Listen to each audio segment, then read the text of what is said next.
It was a car accident. Nothing particularly remarkable, but fatal nonetheless. You left behind a wife and 2 children.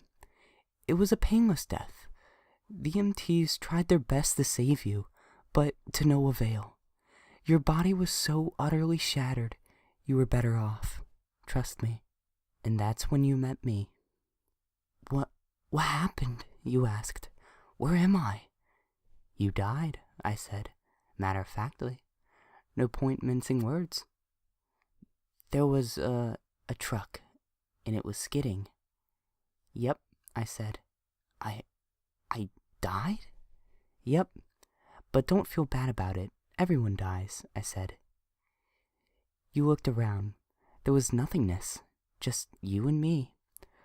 What is this place? You asked. Is this the afterlife? More or less, I said. Are you God? You asked. Yep, I replied. I'm God. My kids, my wife, you said. What about them? Will they be all right? That's what I like to see, I said. You just died and your main concern is for your family. That's good stuff right there. You looked at me with fascination. To you, I didn't look like God. I just looked like some man, some vague authority figure. More of a grammar school teacher than the Almighty. Don't worry, I said. They'll be fine. Your kids will remember you as perfect in every way. They didn't have time to grow contempt for you. Your wife will cry on the outside, but will be secretly relieved. To be fair, your marriage was falling apart. If it's any consolation, she'll feel very guilty for feeling relieved. Oh, you said. So what happens now?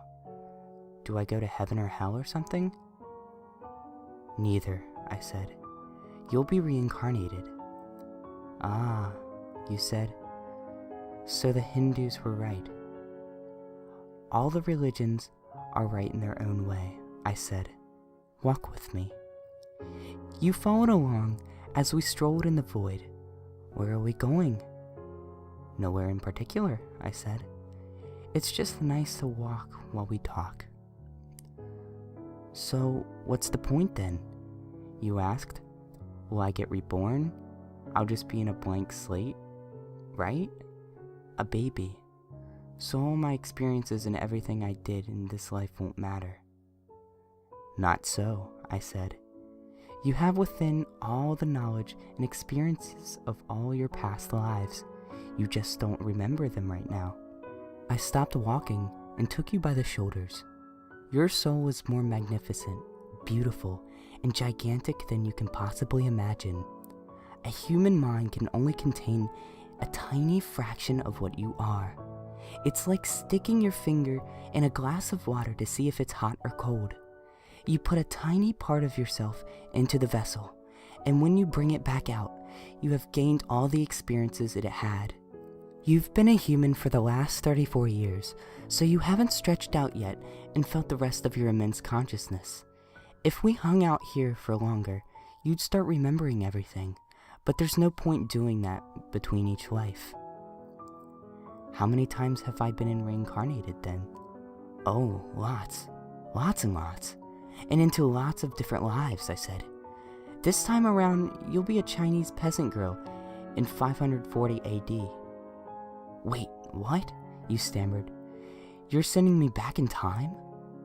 Well, I guess technically. Time, as you know it, only exists in your universe. Things are different where I come from. Where do you come from? You pondered. Oh, sure, I explained. I come from somewhere else, and there are others like me. I know you'll want to know what it's like, but you honestly won't understand. Oh, you said, a little let down. But wait, if I get reincarnated to other places in time, could I have interacted with myself at some point? Sure, happens all the time. And with both lives only aware of their own time span, you don't even know what's happening. So, what's the point of it all? Seriously? I asked. Seriously? You're asking me for the meaning of life? Isn't that a little stereotypical? Well, it's a reasonable question, you persisted.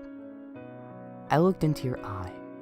The meaning of life, the reason I made this whole universe, is for you to mature. You mean mankind? You want us to mature?